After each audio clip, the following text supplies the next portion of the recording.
Has anyone ever told you that you look like your mom? Or maybe they said you had your grandfather's eyes or your father's hair. Your traits are determined by the genes that you inherited from your parents.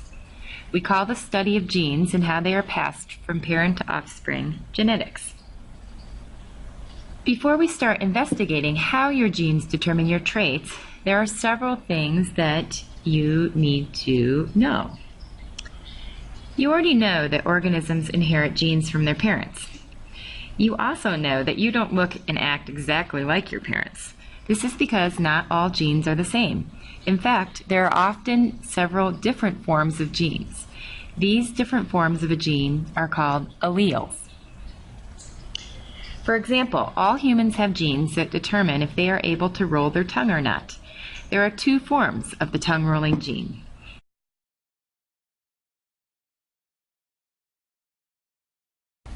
Let's call the first form tongue-rolling allele A. This form of the gene allows a person to roll their tongue. The second form, or allele, of the tongue-rolling gene we will call tongue-rolling allele B. This allele does not allow a person to roll their tongue. You inherited one tongue-rolling allele from each of your parents. Together, these alleles determine if you can roll your tongue or not. It turns out that some alleles are dominant and some alleles are recessive.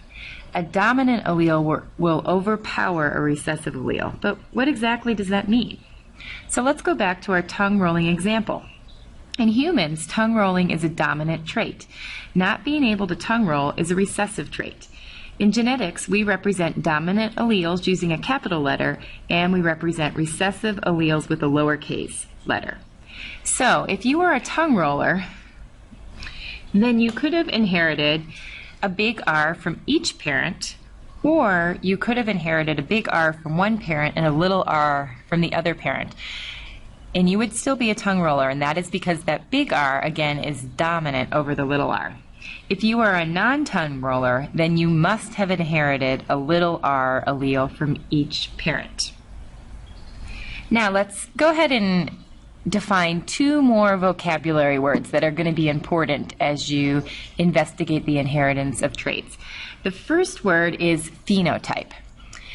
The phenotype that you have for a particular trait is what you look like. So, if you have a big R and a big R for tongue rolling, or a big R and a little r, we know you're a tongue roller. So your phenotype would be tongue roller. If you inherited two little r's, then we know that you are a non-tongue roller, so your phenotype would be a non-tongue roller. The second vocabulary word that you need to know is genotype. The genotype is basically what do the alleles say. So in our tongue rolling example, there are three different genotypes. Big E would be genotype 1, big E would be genotype 2, and little e would be genotype 3. Let's take a minute or so here and take a look at a couple other genetic traits that you have inherited from your parents. It may be helpful at this point to pause the video as you take a look at these other examples of traits.